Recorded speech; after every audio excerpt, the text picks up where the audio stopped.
India के financial sector के अंदर दो दिग्गज ग्रुप हमारा रिलायंस और टाटा, इन्होंने अभी तक एक सिग्निफिकेंट मूवमेंट नहीं मारी है इस पूरे सेक्टर के अंदर।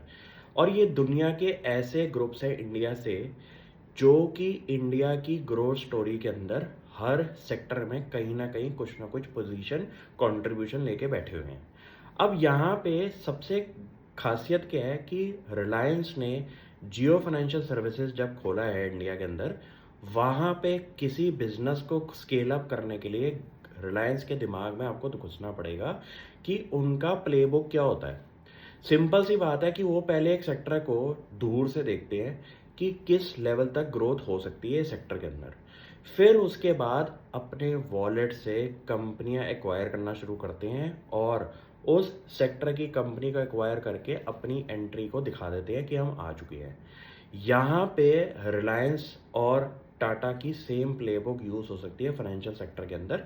जहाँ पे आप ये सोच सकते हैं कि इंडिया की ग्रोइंग सेविंग्स बास्केट, जो कि कंज्यूमर्स का वॉलेट है सेविंग्स की तरफ, वहाँ पे अगर एंट्री लेनी है तो किन किन कंपनीज के अंदर ये लोग एक्विजिशन कर सकते हैं।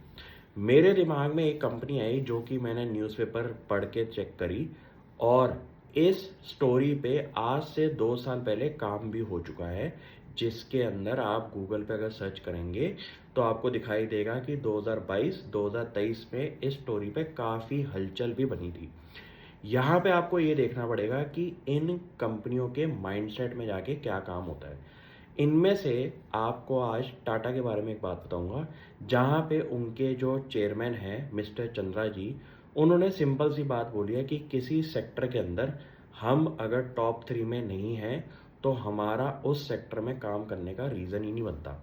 यहाँ पे आपको ये देखना पड़ेगा कि टाटा म्यूचुअल फंड, जो कि एएमसी के साथ काम करता है, वहाँ पे अगर इंडिया के टॉप 10 नंबर्स में आप चेक करें तो उनको अगर सिग्निफिकेंट कंट्रीब्यूशन बनाना है एएमसी बिजनेस के अंदर, तो एक एक्विजिशन ऑन कार्ड ज़रूर दिखाई देता है। तो 2023-2022 के अंदर इस न्यूज़ पे मैंने एक कंपनी आइडेंटिफाई करी है जिसका नाम है यूटीआई एएमसी। बहुत जल्द आपको इसी थीम पे कुछ ना कुछ एक्विजिशन दिखाई देगा, क्योंकि इंडिया का एएमसी बिजनेस के अंदर काफ़ी ज़्यादा कंसोलिडेशन और एक्विजिशन पिछले 2-3 साल में हो चुके हैं। सबको ये पता है कि इंडिया के कंजम्पशन स्पेस के अंदर तो काफ़ी ज़्यादा ग्रोथ आ चुकी है, आईटी सेक्टर में भी काफ़ी ग्रोथ आ चुकी है, लेकिन फाइनेंशियल सेक्टर एक ऐसा सेक्टर है जहाँ पे एएमसी बिजनेस के अंदर 20-25% की साल की ग्रोथ हो रही है। यहाँ पे सबसे खासियत क्या होती है कि एक म्यूचुअल फंड कंपनी की, कि आपको इनके बिजनेस मॉडल को समझना है कि यहाँ पे ना तो एक आपकी प्रोविजनिंग होती है, ना तो आपको पैसा खुद एक इंश्योरेंस कंपनी की तरह वापस करना है, और सबसे बड़ी बात, अगर पैसा मार्केट के अंदर इन्वॉल्व है तो एएमसी कंपनी को कुछ ना कुछ सिक्कों में कमाई रहती है पूरी लाइफ लॉन्ग।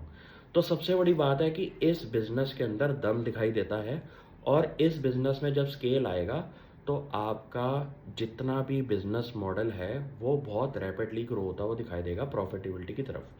यहाँ पे सबसे सिंपल सी कैलकुलेशन आपको ये करनी है कि गूगल पे आप खुद जाइए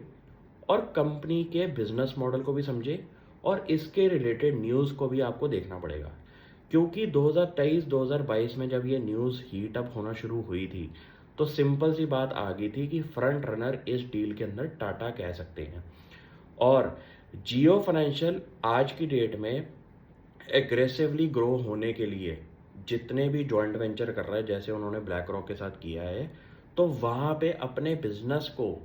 एकदम रनअप देने के लिए इनके लिए भी एक एक्विजिशन ऑन द कार्ड दिखाई देता है मुझे। अब आपको ये समझना पड़ेगा कि ये बड़े लोग एक कंपनी को जब खरीदेंगे तो उसका पूरा का पूरा रंग रूप चेंज हो जाएगा। सबसे बड़ी बात क्या है कि ऐसे बिजनेस के अंदर जब ब्रांड नेम चेंज होता है तो लोगों की विजिबिलिटी एकदम सामने आ जाती है एक कंपनी को लेके। सिंपल सी कैलकुलेशन आप ये देखिए कि यूटीआई एएमसी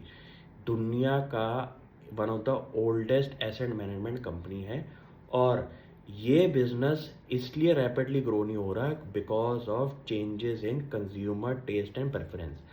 आज की डेट में सबको सिग्निफिकेंट कंट्रीब्यूशन एएमसी बिजनेस के अंदर 3-4 कंपनीज का मिल रहा है, जैसे कि एसबीआई का हो गया म्यूचुअल फंड, एचडीएफसी का म्यूचुअल फंड हो गया या फिर आईसीआईसी का हो गया। अब इस कंपनी ने अपनी टेक्नोलॉजिकल एक्सपेंशन ना करने की वजह से एक लैगार्ड स्पेस में ये कंपनी बैठी हुई है।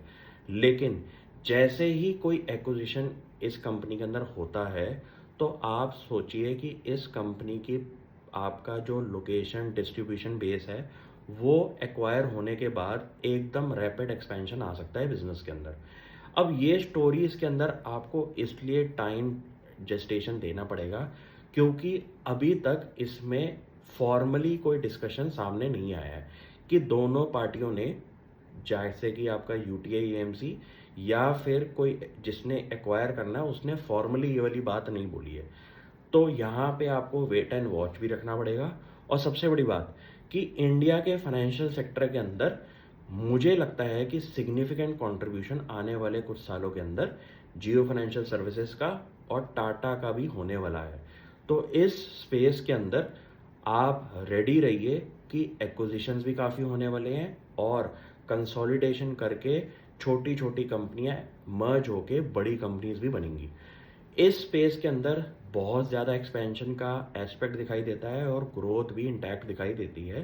कि हर साल 15-20% से ये बिजनेस ग्रो होता हुआ दिखाई दे सकता है। यहाँ पे आपको एक तो ऐसा टाइम पीरियड लगाना पड़ेगा कि मैं एक शॉर्ट टर्म एंट्री के लिए नहीं आया, लॉन्ग टर्म विजन के साथ आप यहाँ पे आएंगे तो आपको इस डील का जो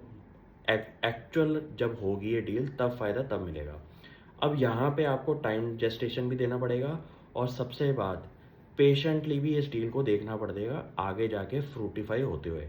तो यहाँ पे आप टाइम भी दीजिए और न्यूज़ भी पढ़ना शुरू करें, क्योंकि न्यूज़ पढ़ के ही आपको कुछ ऐसी वैल्यू ऐड चीज़ें सिखाई देती हैं। Thank you.